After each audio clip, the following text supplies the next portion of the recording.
Hello everyone, welcome back to my vlog. Today I will be revisiting the Mini 3 Pro drone and focusing on its essential features for beginners like myself, rather than diving into the more advanced aspects. Now, one of the main reasons I choose the Mini 3 Pro over the Mini 2, despite the price difference of over 1500 dirham, is its triangle sensors. These sensors are positioned forward, backward, and downward, and I will explain more about their significance shortly. Fortunately, there are no sensors on the right or even the left side, so be careful while you are moving in either direction.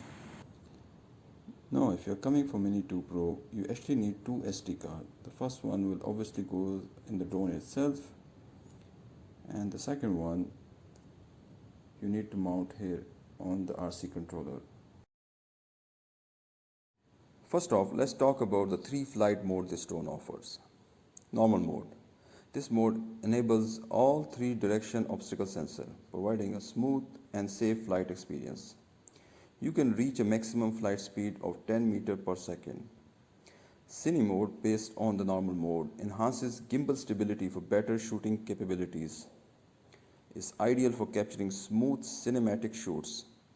Finally, in the sport mode, the obstacle sensors are disabled, allowing for a faster flight at 15 meters per second. However, I must admit I haven't tried this mode yet due to concern about potential collision with birds, poles, or trees.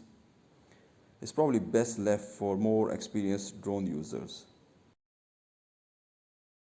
Currently, I am on my rooftop and let's get this bird in the air.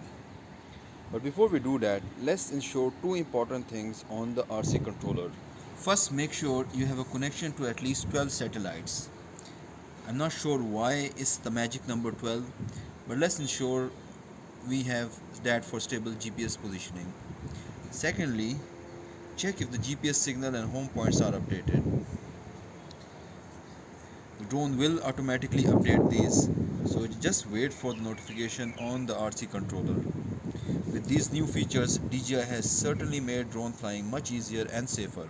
Before I take it for a spin, let's test its optical sensing capabilities. As I move my hand below it, the drone moves up, detecting the obstacle below.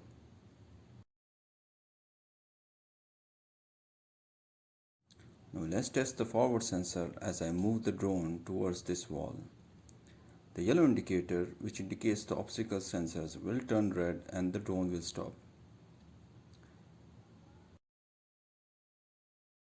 Now this is the default behavior, but you can change it in the settings to pass the obstacle from top or sideways. Now let's focus on the movement control. The left stick is used for the drone vertical movement. Pushing it forward will make the drone ascend, and pulling it backward will descend it. Meanwhile, the left and the right keys control the drone's direction. As for the right stick, moving it forward or backward will make the drone move in those respective directions.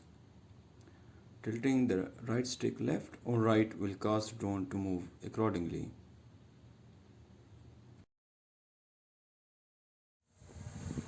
Okay, enough of this talking. Let's get this drone airborne.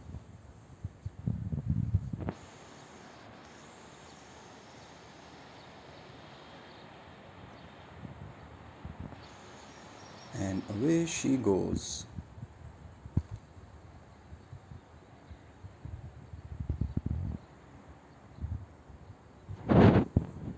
Wow, the view from up here is incredible. It's as if I have wings like a bird, just like Superman's first flight in the movie Man of Steel. The excitement is unreal.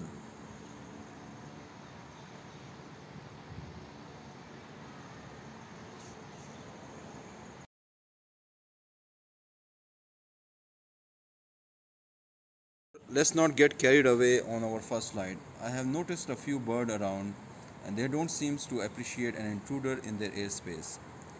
So I'm gonna press the return to home button and watch the drone make its way back effortlessly.